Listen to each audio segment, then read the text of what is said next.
Hello বন্ধুরা, আপনারা যে বটবৃক্ষ দেখতে পাচ্ছেন এটি হচ্ছে সেনদিঘুলিয়া সরকারি প্রাথমিক বিদ্যালয়ের বটবৃক্ষ। পাশ দিয়ে বয়ে চলছে বড়াল নদী। সেই নদীর তীর ঘেঁষে এই বিদ্যালয়টি অবস্থিত। 1915 সালে এই বিদ্যালয়টি প্রতিষ্ঠিত হয়।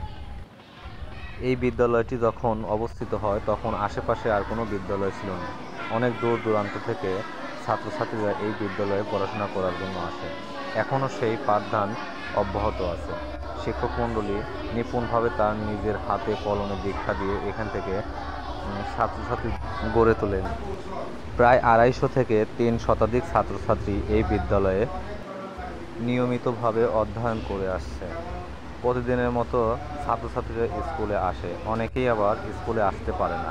বড় বাধা অতিক্রম করে এই বিদ্যালয়ে আসতে হয়। আর সেই বাধাটি সম্পর্কে আমি আজকে আপনাদের সাথে আলোচনা করব। সেই কৌশলগুলো কি আমরা করবো? বাড়িঘর আমাদের বন্যা হয়, আমাদের বাড়িঘরগুলো কৌশল দেবেন যেন বন্যার পানি সহজে উঠতে না পারে। কৌশল করে বানাবো যাতে পানি হলেও বৃষ্টি হলেও আসলে ঘরে কোনো পানি না হবে। আর ঘরের ভিতরে যে আমরা বিভিন্ন খাদ্য শস্য রাখি যায়, ধান, গম, সরিষা, তিল।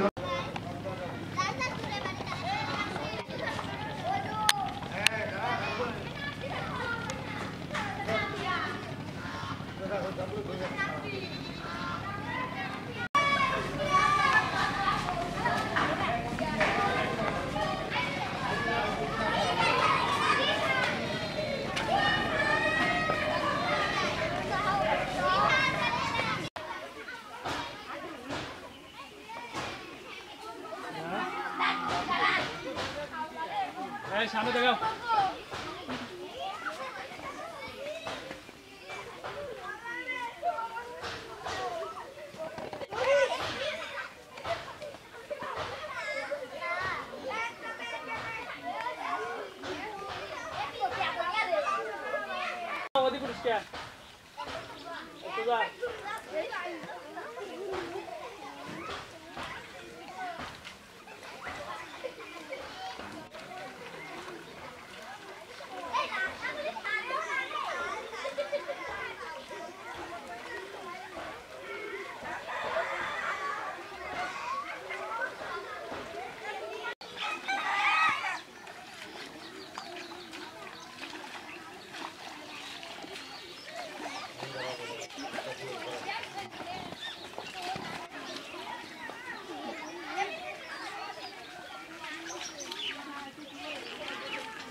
ভিডিও হয়ে দিচ্ছে তাড়াতাড়ি কাম করবি।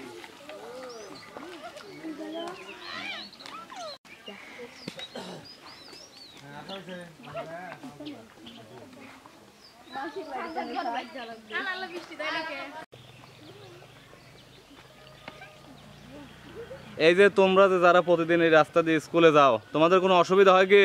জি। কেমন অসুবিধা হয়?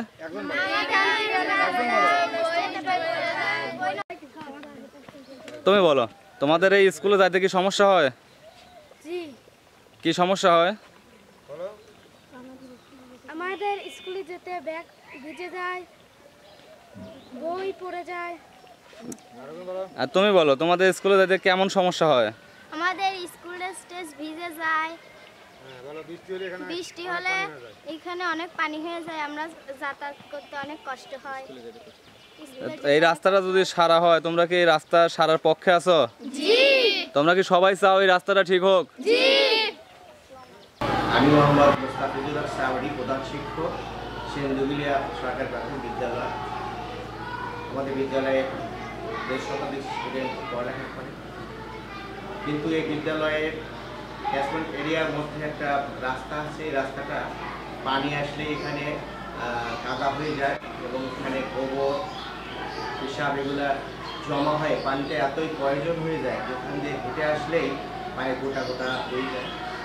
তো সেটার জন্য আমরা ইতিপূর্বে চেয়ারম্যান মহোদয়কে বলেছি, মেম্বার সাহেবদেরও বলেছি, কোনো কাজ হয়নি।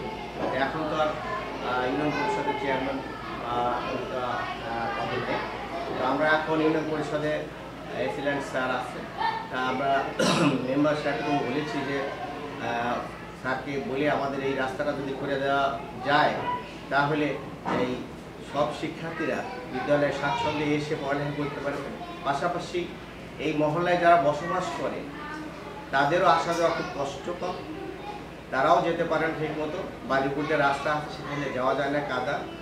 সেই জন্য আমি আকুল আবেদন জানাবো কর্তৃপক্ষ, তারা যেন এই রাস্তাটা করে দেয়, যাতে করে এই সেনদিঘুলিয়ার ছেলে মেয়েরা শিক্ষার্থীরা ভালোভাবে পড়ালেখা করতে পারে। ধন্যবাদ। ধন্যবাদ আপনাকে।